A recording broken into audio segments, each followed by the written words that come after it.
नौजवानों सुनो, एक पीर साहब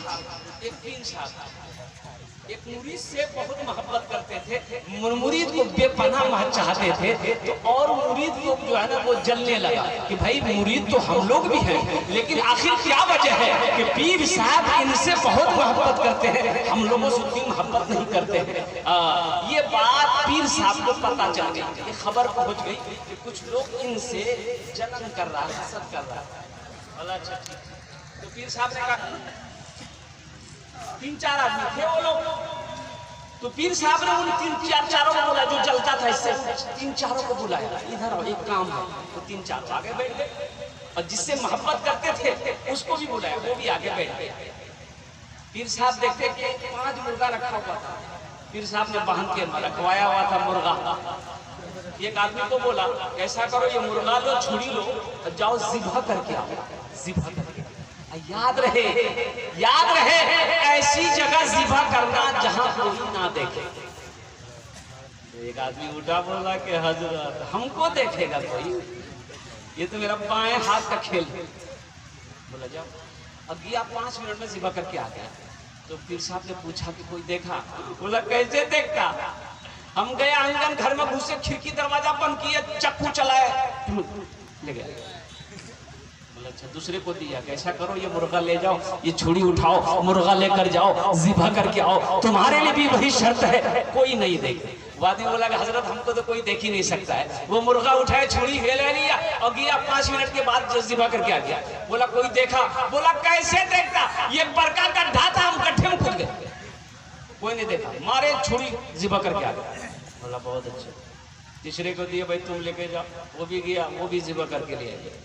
3 आदमी आ गया, जो लोग जलते थे वो लोग ज़िबह करके आ गया। अब जिससे मोहब्बत करते थे पीर साहब, उनसे बोले कि बेटा ऐसा करो ये मुर्गा लो, ये छुरी लो, जाओ ज़िबह करके आओ, लेकिन तुम्हारे लिए वही शर्त है कि ऐसी जगह ज़िबह करना जहां कोई ना देखे। ये अल्लाह का बंदा मुर्गा लिया, छुरी लिया, निकला। 5 मिनट हो गया, 10 मिनट हो गया, 15 मिनट हो गया, 20 मिनट हो गया, 25 मिनट हो गया, 35 मिनट हो गया, 40 मिनट हो गया, 45 मिनट हो गया, 50 मिनट हो गया, 55 मिनट हो गया, ना इसका पता है ना मुर्गा का पता। तब और सब जो था उसे बोला, पीर साहब देख लो, इसी से आप मोहब्बत करते हैं, 1 नंबर का बुधवा। देखिए हम लोग को देखे, इधर गए इधर आ गए, 1 घंटा होने जा रहा है, ना उसका पता ना मुर्गा का पता है, लगता मुर्गे लेके भाग गया। बोला अच्छा कुछ देर और इंतजार कर लो। 1 घंटा में देखा मुर्गा लेके वो आ रहा है, तो मुर्गा को ज़िबह भी नहीं किया, जिंदा मुर्गा लेके गया था, जिंदा मुर्गा लेकर आ रहा है। तो लोग हंसने लगा कि लीजिए, 1 घंटा के बाद आया, मुर्गा भी ज़िबह नहीं किया, जिंदा लेकर आया। तो पीर साहब ने पूछा कि बबुआ ज़िबह काहे ना करला, मुर्गा के ज़िबह काहे ना करला? तो मुरीद रोते हुए कहने लगा कि हजरत मैं ज़िबह करना चाह रहा था, हजरत आपके हुक्म के मुताबिक मैं इसे ज़िबह करना चाह रहा था, लेकिन आपका शर्त था कि ऐसी जगह ज़िबह करना जहां कोई ना देखे। या हजरत मैं हर जगह कोशिश किया, दुनिया का कोई इंसान तो नहीं देख रहा था, कोई मखलूक नहीं देख रही थी, लेकिन मेरा ईमान कह रहा था कोई देखे या ना देखे, मेरा अल्लाह देख रहा। इसलिए हजरत मैंने इस मुर्गा को ज़िबह नहीं किया। पीर साहब खड़े हो गए और कुर्बान जाओ उसको, उस मुरीद को सीने से लगाया कि लोगों से कहा कि देखो यही वजह है कि मैं इस मुरीद से ज्यादा मोहब्बत करता हूँ। इसलिए नौजवानों अल्हम्दुलिल्लाह ये मोबाइल बड़ा काम का चीज है, ये मोबाइल जो तुम्हारे हाथों में ये बड़ा काम का चीज है, लेकिन इसका सही इस्तेमाल करना, गलत इस्तेमाल ना करना। गलत इस्तेमाल करोगे गुनहगार हो जाओगे, अल्लाह नाराज हो जाएगा, नामा अमाल में गुनाह लिखा जाएगा। मेरे बच्चों इस मोबाइल से फायदा उठाओ, अच्छे काम करो, बड़े फायदे मिलेंगे। देखिए ये मोबाइल जो बनाया था, इजाद किया था, इसका नाम था बिलग्राम। क्या नाम था बोलो भाई? बिलग्राम नाम था, इन्होंने इजाद किया है मोबाइल को, टेलीफोन को। कुर्बान जाओ नौजवानों, इसलिए सही इस्तेमाल करो।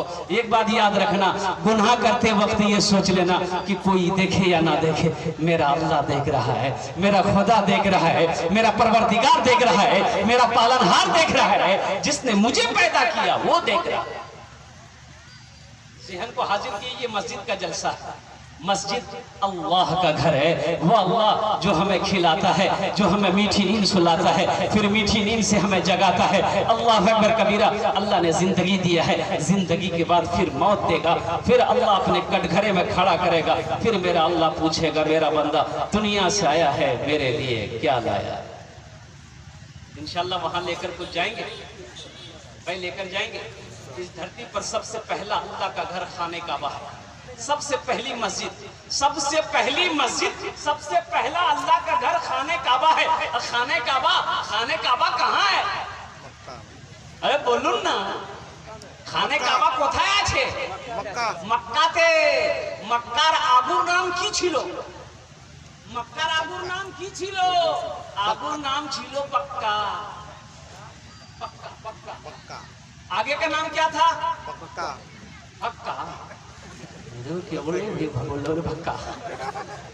तो भक्का पीठा जी खाई वो पक्का नहीं है। इन्ना अव्वला बैतियों उदिया लिन्ना से लल्लज़ी बेबक्कता मुबारकों व हुदल लिल आलमीन। अल्लाह का पहला घर खाने काबा में था। हजरत आदम अलैहिस्सलाम जन्नत से आए, अल्लाह ने हुक्म दिया, मेरे आदम मेरा घर बनाओ, मेरा आदम मेरा घर बनाओ और कुर्बान जाओ। हजरत जिब्राइल अलैहिस्सलाम तशरीफ लाए, जन्नत से जन्नती पत्थर भी लाए। वो पत्थर अब भी मौजूद है।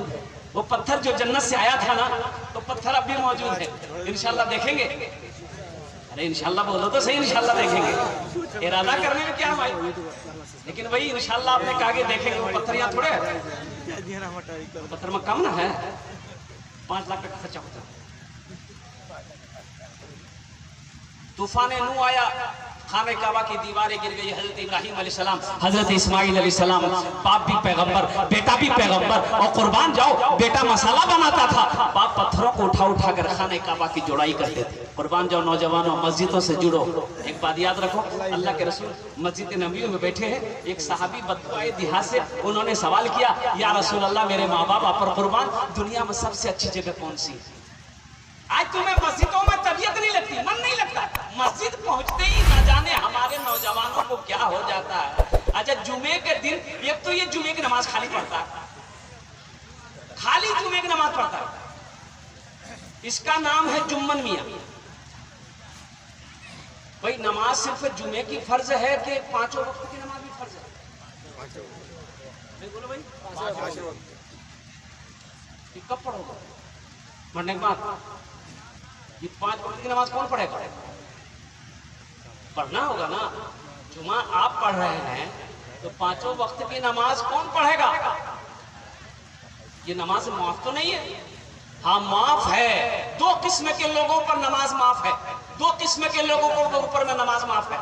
क्या किस्म के लोगों पर बोलो बोलो ना भाई। पहली किस्म, उसके ऊपर नमाज माफ है जो पागल हो गया। पागल के ऊपर में नमाज, जब तक वो मेंटल उसका अच्छा ना हो जाए, ठीक ना हो जाए, नमाज माफ है। अब दूसरा, वो आदमी पर नमाज माफ है जो मर गया हो। मुर्दा पर नमाज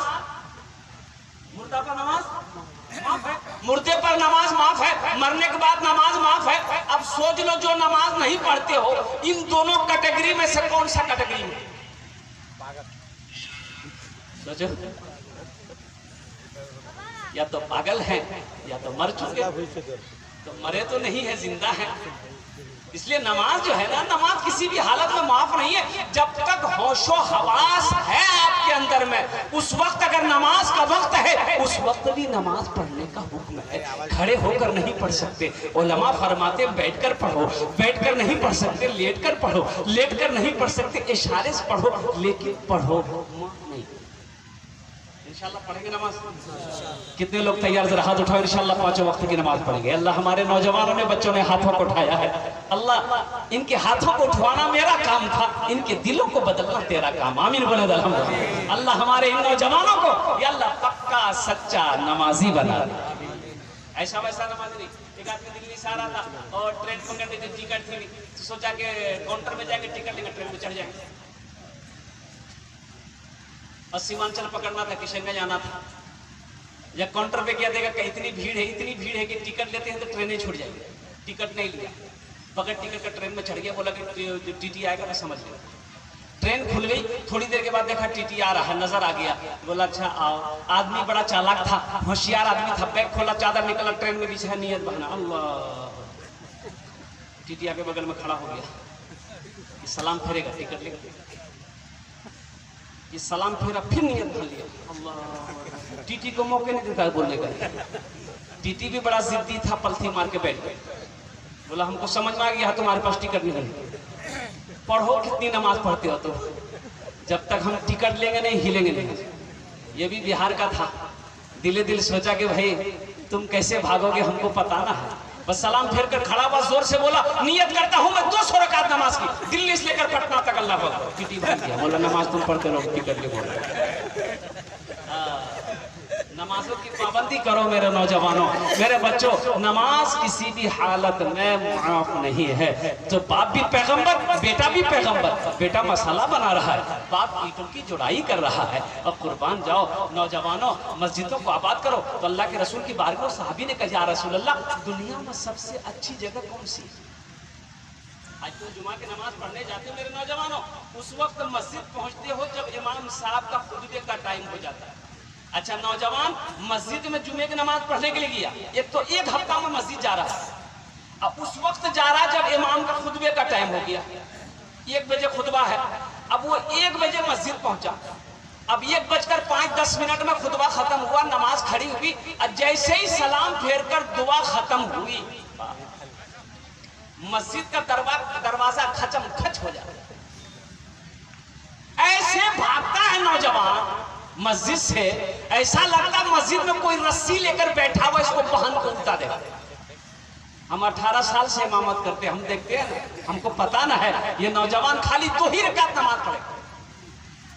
बोलो बात सही से नकल है, बोलो तो 2 रकात, भाई जुमे में 2 ही रकात नमाज है, 14 रकात नमाज अल्लाह का बंदा, 14 रकात नमाज है, इसमें सुन्नते मुअक्कदा भी नमाज है। सुन्नते मुअक्कदा छोड़ना गुनहगार करता है। तुमने समझा क्या नौजवानों? तो अल्लाह के रसूल की बारगाह में नौजवान कहता है कि या रसूल अल्लाह, दुनिया में सबसे अच्छी जगह कौन सी है? तो अल्लाह के रसूल खामोश थे, हजरत जिब्राइल तशरीफ लाए कि या रसूल अल्लाह। अल्लाह के रसूल ने पूछा जिब्राइल दुनिया में सबसे अच्छी जगह कौन सी है? कहा कि या रसूल अल्लाह मुझे पता नहीं। कहा कि जाओ मेरे अल्लाह से पूछो तो सही। ओ हजरत जिब्राइल अमीन तशरीफ ले गए, कहा कि या अल्लाह दुनिया में सबसे अच्छी जगह कौन सी है? तेरे महबूब का सवाल है। तो अल्लाह ने फरमाया जिब्राइल जाओ मेरे महबूब से जाकर कह दो दुनिया में सबसे अच्छी जगह मस्जिदें हैं। ये मेरा अल्लाह कह रहा है, मेरा अल्लाह कह रहा है कि दुनिया में सबसे अच्छी जगह, खूबसूरत जगह, प्यारी जगह वो मस्जिदें हैं, सबसे बुरी जगह बाजार है। इंशाल्लाह मेरे भाई जन्नत में महल बनाओगे? भाई जन्नत में महल बनाओगे? दुआ करेंगे इंशाल्लाह, हाथ उठाओ तो इंशाल्लाह कितने लोग बनाओगे? अल्हम्दुलिल्लाह। अल्लाह के रसूल जनाब मोहम्मद रसूलुल्लाह सल्लल्लाहु अलैहि वसल्लम इरशाद फरमाते हैं मन बना लिल्लाहि मस्जिदन बनल्लाहु लहू बैतन फिल जन्नह, जिसने दुनिया में अल्लाह का घर बनाया अल्लाह उसके लिए जन्नत में आलीशान महल बनाया। एक आदमी करोड़पति है, अब मालूम उसके घर पर जब पहुंचे ना, खाने का टाइम वो दस्तरखान बिछा, तो खाने के लिए बैठे तो उनको बोला कि भाई आप भी आ जाओ खाना खा लो। बोला हजरत हम ये सब नहीं खा सकते। काहे नहीं खा सकते? बोला नहीं डॉक्टर मना किया है। हजरत मेरी खुराक, मेरा खाना जानते हैं क्या है? क्या है? तो देखा कि जौ की रोटी लेकर आया, जौ की रोटी। बोला यही रोटी और गुड़। डॉक्टरों ने कहा बस यही खाना है, 1 रोटी दोपहर 1 रोटी रात खाते हजरत, इसके अलावा दुनिया की हर नेमत हमको मना है। ऐसी दौलत का क्या? बोला मेरे पास दौलत है, ये कोठी है, जमीन है, ये सब बेकार है, सब बेकार है। इसलिए नौजवानों अल्लाह को याद करो, कसम खुदा की अल्लाह ने जो जिंदगी दी है इसकी कद्र करो, आखिरत की तैयारी करो। अल्लाह ने दुनिया में पैदा ही किया है आखिरत की तैयारी करने के लिए। ये दुनिया ऐशी इशरत की जगह नहीं है, आरामगाह नहीं है। ये दुनिया तो ये मुसाफिर खाना है, ये आखिरत की तैयारी करने की जगह है। यहाँ रह के अगर वहाँ की तैयारी नहीं की तो मौत के वक्त अफसोस होगा, क्या हम दुनिया में रहकर आखिरत की तैयारी नहीं कर सके, कब्र की तैयारी नहीं कर सके, हशर के मैदान की तैयारी नहीं कर सके। तो दुनिया में रह के जन्नत में महल बना लो, यहाँ कोठी बना लिए, यहाँ महल बना लिए, तो वहाँ घर बनाना जरूरी है कि नहीं?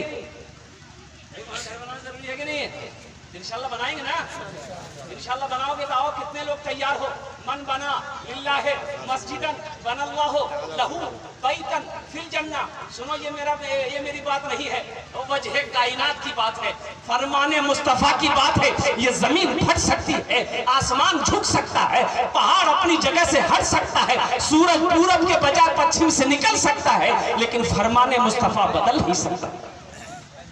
अल्लाह के रसूल ने इरशाद फरमाया कि जो दुनिया में मस्जिद बना देगा, अल्लाह उसके लिए जन्नत में आलीशान महल बनाएगा।